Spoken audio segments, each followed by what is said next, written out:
¿Qué tal amigos? Soy Miss por la hermosa Cuba.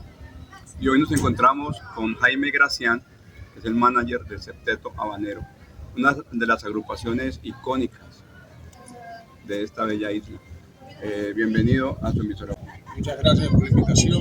Un saludo a todos los radioyentes que nos escuchan. Queremos conocer la historia de esta agrupación que ya va a cumplir 105 años y cómo ha hecho para mantenerse vigente. Y queremos saber pues, de los inicios, cómo ha trascendido y cómo se ha logrado mantener en el ámbito musical aquí en la isla. Bueno, el Gran Septeto Habanero se funda en 1920 bajo la dirección del maestro Guillermo Castillo. Inicialmente se creó como un sexteto. El nombre de habanero se impuso porque todos sus fundadores eran naturales de La Habana. Como es lógico, decidieron ponerle habanero a la agrupación. Y tomemos en cuenta que el son se exterioriza toda Cuba a finales del siglo XIX, pero a principios de la década del 20 es que coge una verdadera auge en la parte occidental de Cuba. El son cubano se crea en las provincias orientales de Cuba, pero es en La Habana, donde logra desarrollarse más, porque como la capital de cualquier país del mundo, La Habana le permitió al género poderse desarrollar. Inicialmente el son fue un género muy mal visto por la sociedad de aquella época, sobre todo la alta sociedad, que lo tildaba de vulgar y bajo. Lo mismo sucedió con otros géneros en América, como es el tango en Argentina o el jazz en los Estados Unidos.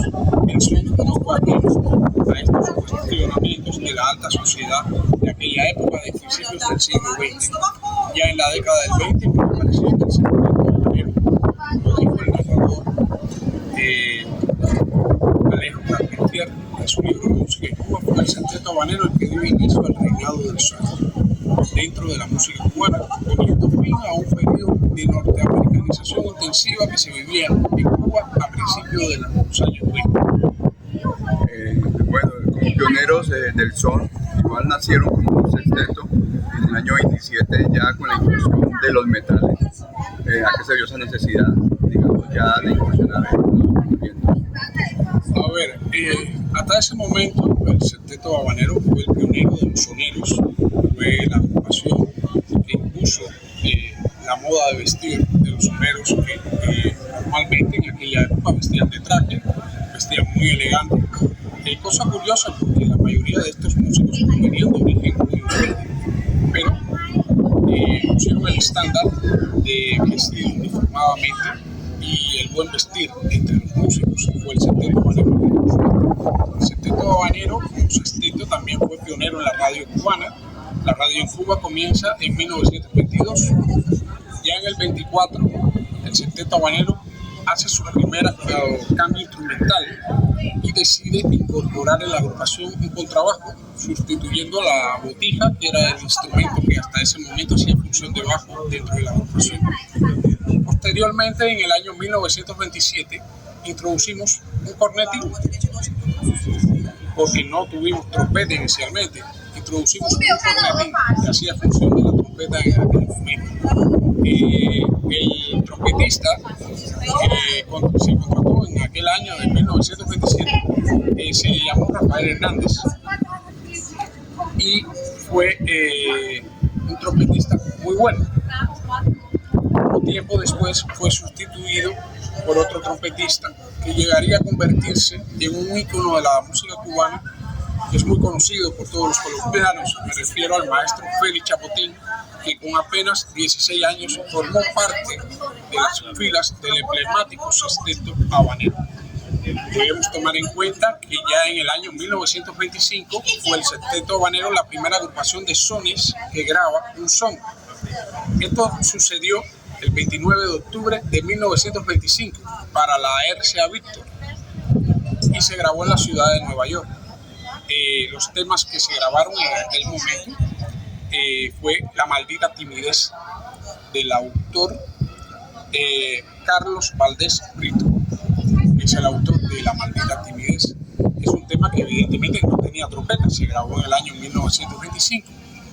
Acto seguido de esta grabación surgieron otros éxitos como clásicos de la música cubana como A la Luna de Belén y un tema del repertorio mexicano muy famoso que se titula Adiós mi chaparrita, de la autoría del músico mexicano Tata Nacho. A partir de ahí los éxitos del septeto habanero fueron muy consecutivos, al extremo de ser el septeto que más grabó para la RCA Víctor en aquella época, para un total de 132, 134 aproximadamente grabaciones para la RCA Víctor. Tiene el récord de los septetos en Cuba de haber grabado, de hecho es el único que hizo más de 100 grabaciones para la RCA Víctor con formato de septeto. Esto es importante aclararlo porque en los años 20 surgieron en Cuba muchos septetos estudiantinos. Tenemos a la estudiantina Sonora Matancera, que después se convirtió en ese fenómeno de la música cubana que se llamó Sonora Matancera, pero ya con el formato de conjunto.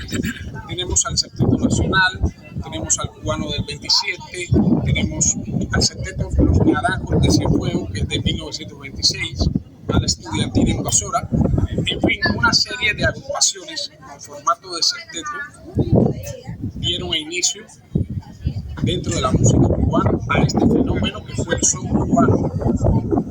Acá en La Habana, fundamentalmente por toda la isla, surgieron sextetos y septetos en este periodo de los años 20 hasta principios de los años 40.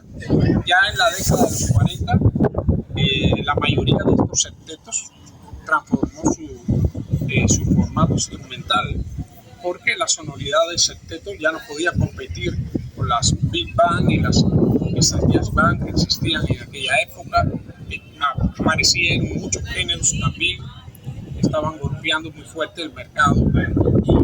Y entonces, un músico que ya en sus inicios había integrado las filas del legendario septeto habanero, llamado Arsenio Rodríguez, decide incluir una tumbadora, un piano y ampliar la cuerda de trompetas y crea lo que se conoce en la música cubana como el formato de conjunto.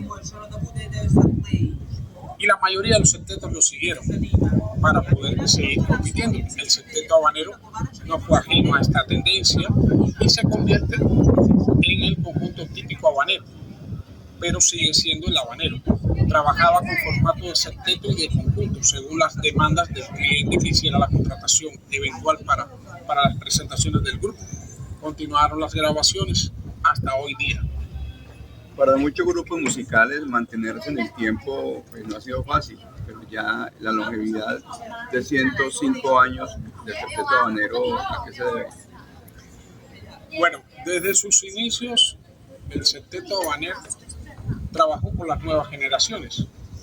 Tomemos en cuenta que en 1920, cuando se crea esta agrupación, en junio de 1920, que la funda el guitarrista Guillermo Castillo, eran 6 jóvenes de La Habana.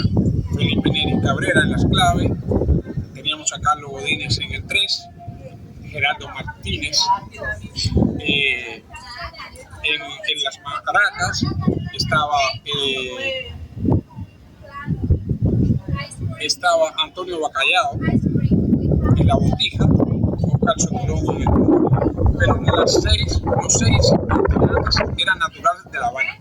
Y permítame hacer una pequeña rectificación. El maraquero era Felipe Neri Cabrera y el de las claves era Gerardo Martínez. Y el guitarrista, por supuesto, el director Guillermo Castillo. En aquel momento eran 6 jóvenes. Con el decurso del tiempo hubo una mezcla generacional. Y hoy en día el septeto habanero mantiene esa misma política de trabajo.